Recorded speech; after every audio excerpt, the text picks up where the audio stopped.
All right. Well, on this episode of Supporting Leaders podcast, we have Dr. Daniel Zinnel, and we discovered that we went to the same program at Creighton. Our paths probably like just crossed each other.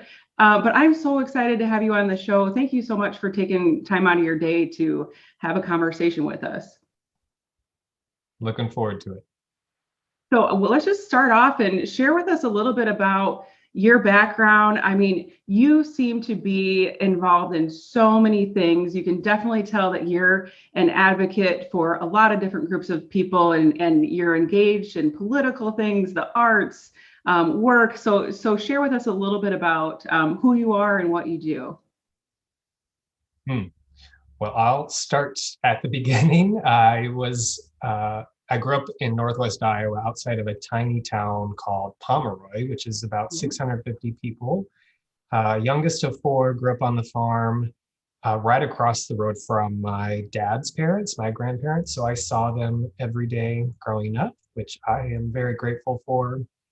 But in small town Iowa, you have to do everything, be involved in everything. So I was in all four sports, played the trombone, sang in the choir, did all of the things, was in NHS, 4-H, FFA. So I truly am grateful for that well-roundedness that allowed me to really try so many things. And I think that's still kind of testament to my career and my life. I like to be involved in a variety of things even today. But Northwest Iowa was pretty conservative. And so growing up as a little gay boy, it was very challenging to recognize what I was going through, to see others who were like me and to not feel alone. And so I went to Iowa Central Community College first in Fort Dodge for 2 years, and then moved to Des Moines in 2006 to perform at Adventureland. So if you were at Adventureland the summer of 2006, and if you know Adventureland, you know there's a stage that comes up from out of the ground. I performed there. We had 8 shows every day. They were short sets, so it wasn't too long, but we had a country show, a patriotic show, and Grease. So that was a ton of fun, and I think really helped me develop confidence in front of people, because you have to have confidence when performing. And then I started going to school full-time while working full-time. And I did that for 10 years, finished my undergrad, did a master's in health, and then completed the Doctorate of Education in Leadership from Creighton. But my career really started in nonprofit. I still work in nonprofit, but it started working with individuals with intellectual disabilities. And technically, I'm still employed doing that type of work, but I transitioned to more part-time respite. But I have a client that I've worked with since 2006, which is just wild to think about, that I've had that relationship with him for so long. But after Lutheran Services in Iowa, transitioned to part-time there, and then went to Proteus, which is actually where I'm at now. Started out as a case manager, moved up to regional director. And if you're at nonprofits, smaller nonprofits long enough, you just kind of accumulate additional responsibilities. So I started doing grant writing, helped to get a couple of new federal grants, one in Nebraska, one in Indiana, to really expand our footprint to serve farm workers. And then went to Planned Parenthood for about 3 years, and then ran One Iowa, which is a statewide LGBTQ organization, for about 2.5 years, and now back to Proteus. And I've been here for a little over 1.5 years, which has been an interesting time to come back in the middle of a pandemic. But I like to stay active and involved in a variety of things. So on boards, on advisory councils, you name it, I like to stay involved and be engaged within making my community a better place for everyone to thrive. What a fascinating background that you have. And I love that you shared too about, because of the opportunities that you had to get involved in your small rural community, that's played a part, because I am a huge proponent for, rural schools. It's kind of where I grew up. And sadly, sometimes you see them kind of disappearing. And it's like, oh, there's so many wonderful opportunities when you are a part of a smaller community like that. So I want to ask you a little bit more about, so leadership is hard, right? And like sometimes I think about who we are as human beings and the context that that might add to leadership. For example, I was a principal and I was pregnant and had a kid, and people would say things like, "Oh gosh, I mean, oh, to go through what you're going through," and not that I didn't appreciate the sympathy, but sometimes I felt like the comment meant that I couldn't do as good of a job because Mm. of the fact that I was a mom and because of the fact that I was pregnant. And so I'm curious, if you felt that way, being gay and being in leadership, or if you felt like leadership is leadership and it's all the same. I definitely feel like I did a lot more code switching at the beginning of Mm, my career where I would enter spaces, and I still do this to a certain extent, but I would enter spaces and really hold back my authentic self and really read the room a bit before fully coming out. And like coming out is not a one and done type of thing. When we're entering new spaces, encountering new people, we're having to constantly come out. And sometimes we don't feel safe doing that, and other times we do. And so it really took time for me to build trust with people in a professional setting before I did fully come out. And in some ways, it's not necessarily any of their business, but in other ways, if I'm not able to be my true authentic self, they're missing out, and I am not being true to who I am. So I think at first in my career, it definitely weighed in on how I was interacting with people. Um, Now I would say, because I've just been me for so long, I don't necessarily care anymore, yeah.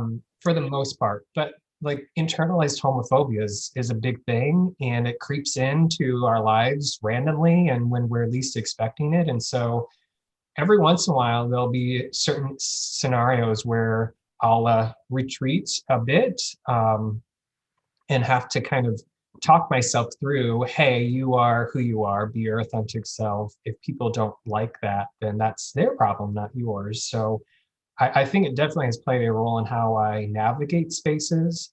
And in talking with like one of my straight cisgender white male friends, he has never thought about any of his identities when entering spaces ever, which is a huge privilege that he has. And in many ways, I have that privilege as a white cisgender man.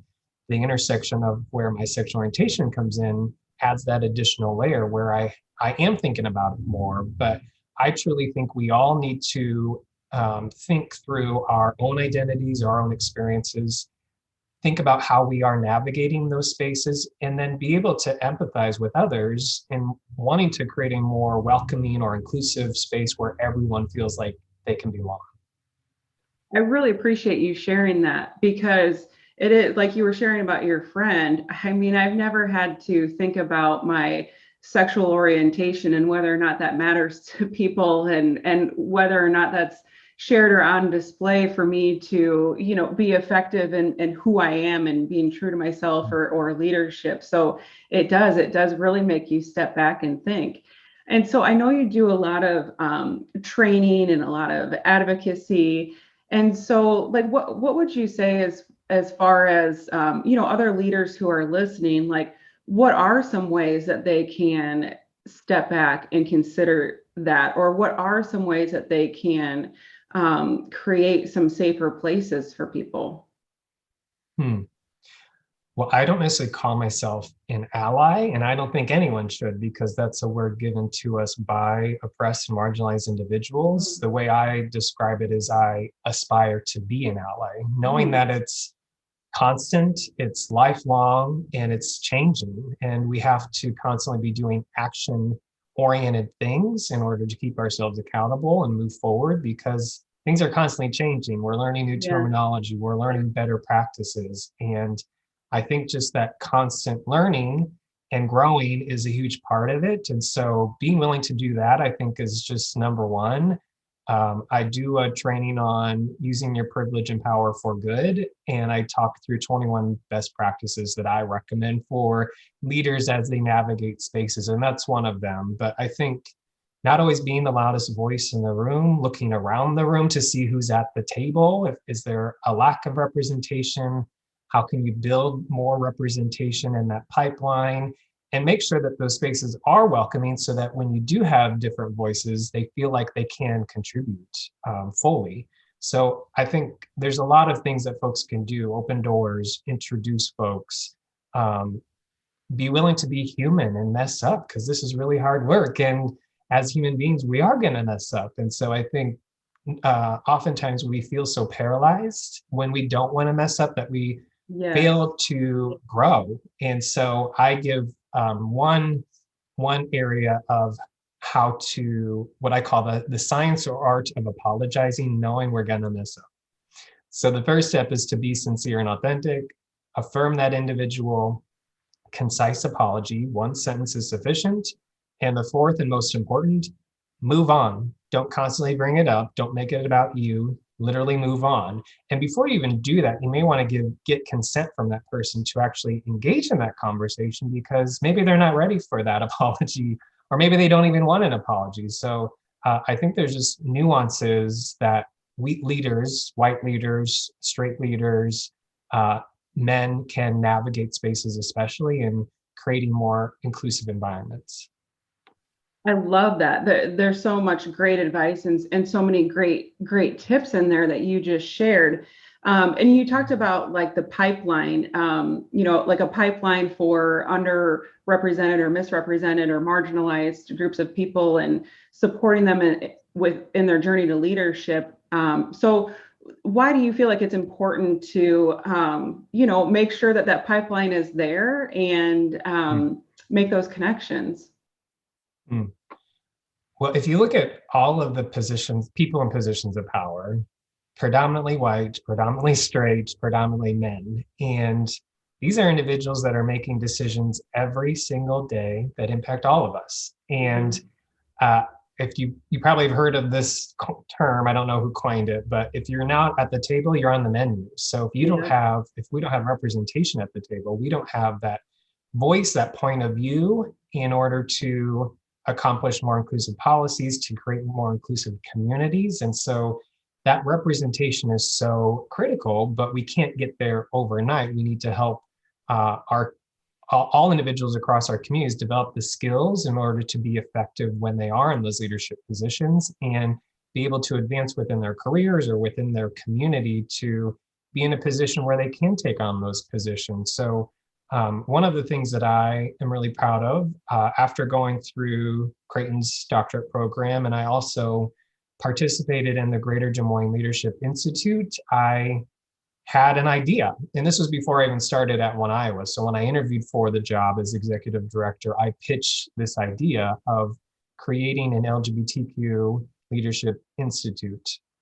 And not only that, but really focused on underrepresented voices within the LGBTQ community, thinking about intersectionality. So making sure that we are getting Black, Indigenous, people of color, women, trans and non-binary folks who are within the LGBTQ community to apply to be a part of this leadership institute, and help them develop the skills so that they can serve on boards, run for office. And we did it. It's still in existence. They're in their third year now, taking applications, I think, through April 15th. So this probably is running after that, but if folks are interested, they should definitely check out One Iowa's website. But it's definitely something that I'm really proud of, and I think is hopefully helping to create that pipeline for future representation in these positions of power. And one statistic after that first class, over half of them joined a board once they completed the program. So I think that's a huge success just in its first year of existence, and definitely something I'm proud of. Wow, that is pretty incredible. And I think about that a lot too, about as far as, I'm in the education arena, and thinking about that same kind of idea when it comes to education and when it comes to the teachers in our classrooms and the teachers in our university. So kudos to you for making that happen. I want to circle back to, in the last question, you were talking about how people are so afraid to make a mistake. And I think I see that individually, and then see it like organizationally as well. And so I'm curious your thoughts too, like when you look at what's happening currently legislatively, are we making progress, or do you feel like we make some steps forwards and then step backwards, Hmm. or what do you think? Just maybe in the last like 10 years, have we made some Hmm. progress? Good question. One of my best practices in my 21 best practices is recognizing that chaos equals progress. So to Hmm. me, even though it seems really chaotic, we're really divided right now in our country, I believe it's progress because we are finally having these conversations that we were not having before. And it's forcing us to really do a lot of internal dig deeping within ourselves and engage with our families, within our networks to talk about these things that are on the news every day now. So I truly believe that even though it's really chaotic right now, it's progress because we've not engaged in these conversations for centuries. And it's going to take centuries, unfortunately, to unravel the systemic racism that has been built by our country from its existence in order to create more inclusive environments. And so I think it's a start. There's a huge, there's just so many significant things that we have to unravel, but I truly think it's progress. And I also think just acknowledging past behavior is also a huge first step for individuals and for companies. We can't move forward until we acknowledge the things that we have contributed to, that we have been a part of. And I think so many companies want to go directly to showing we have a diversity, equity, inclusion committee, we're doing all these great things.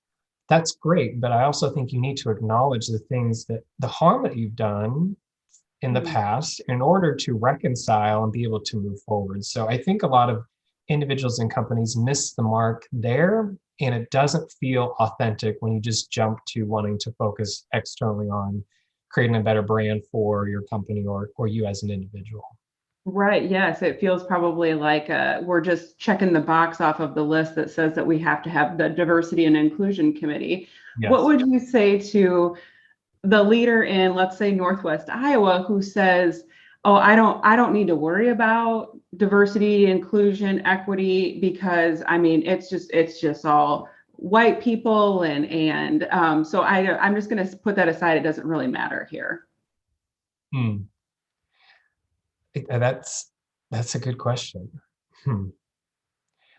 Well, I would challenge everyone to see the humanity in all of this and recognize that we're all human beings first and foremost, and to recognize difference. I think a lot of times in my hometown, we hear the term, well, I'm colorblind, I don't see color. Well, Hmm. that's actually a microaggression and a disservice to actually moving forward. So it's okay to see difference. Actually, we need to see difference in order to recognize the different experiences, the different discrimination, marginalization, oppression that folks experience, and to also recognize the privilege that I, as a white man, have benefited from in just my birth lottery of me being born the way I was born. So I truly think we need to get past the color blindness and truly engage in conversations about difference in order to move forward, but then developing authentic relationships with people who are different than you.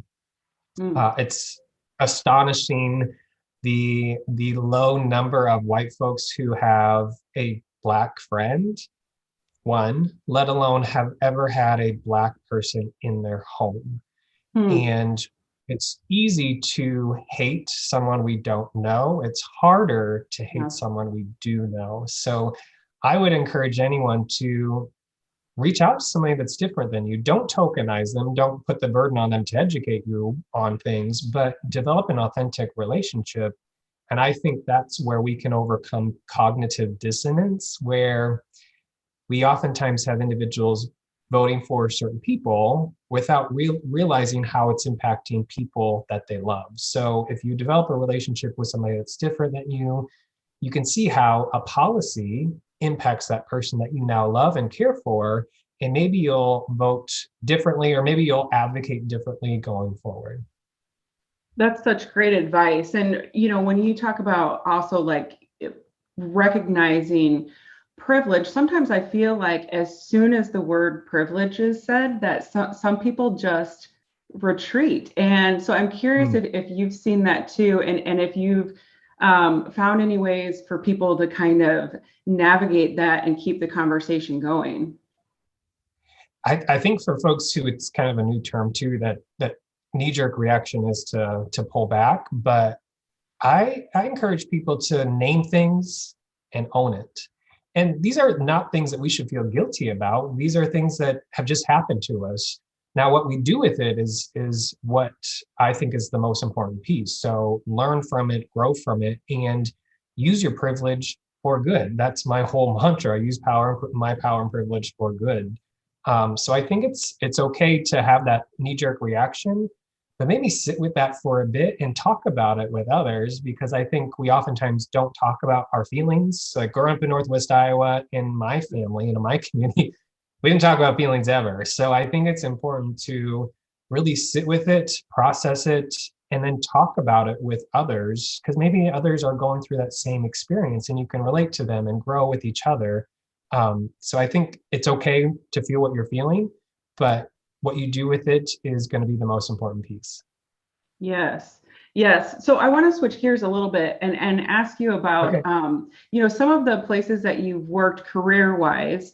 It would definitely be considered places where there could be some politicalness or some divide or some conflict. And I'm curious from your perspective, from a leadership perspective, is it a lot more stressful as a leader? Is it a lot more difficult as a leader to work somewhere where there's just like kind of heavy politicalness surrounding the work? Hmm. Hmm. Um, it definitely weighs on you more than you might anticipate. So I definitely agree with that. I also believe that my experience at Planned Parenthood helped me greatly for the pandemic, Mm, because at Planned Parenthood it felt like we were in constant crisis with attacks against yeah. us as an organization, we as employees. That really helped me develop kind of a mentality to react and respond well to crisis. And so I truly think because of that, it's helped me navigate the pandemic as a leader, leading an organization, working with a team across 3 states to better adapt, evolve, and really pivot to focus where we needed to focus on to better support farm workers, get testing out to them, provide follow-up care, and now working on vaccine distribution. So I credit that experience greatly to how I've been able to navigate the pandemic. At One Iowa, it was, I would say, an additional layer of that, because I'm so personally impacted by the mission and by the work. And so I definitely had to develop thicker skin, Mhm. especially at the Capitol, when you are hearing microaggression after microaggression of people talking about me, about my friends, about the people I love and care about. And so um, I had to be more brave and more courageous than I've ever been in speaking up, speaking out, and advocating for everyone within the entire LGBTQ community. So that was one thing that I didn't necessarily think too much about. I thought a little bit about it, but until you're in it, in the middle of it, it's not necessarily something you can really prepare for. Yeah, I appreciate you sharing that as well, because I think it again maybe kind of highlights a little bit of um, some privilege. If you're serving in a leadership position and identify in a different way than that, maybe it's a little bit easier because you don't have to think about some of the things that you're thinking about, or you're not experiencing some of the microaggressions that you're experiencing. So I feel like I could talk to you all afternoon. I have really enjoyed this conversation and appreciate your willingness to kind of dive in deep on some topics. But before we go, is there any advice that you would have, maybe specifically for people who are in marginalized or underrepresented groups, who are in leadership or who want to pursue leadership? What advice would you give to them?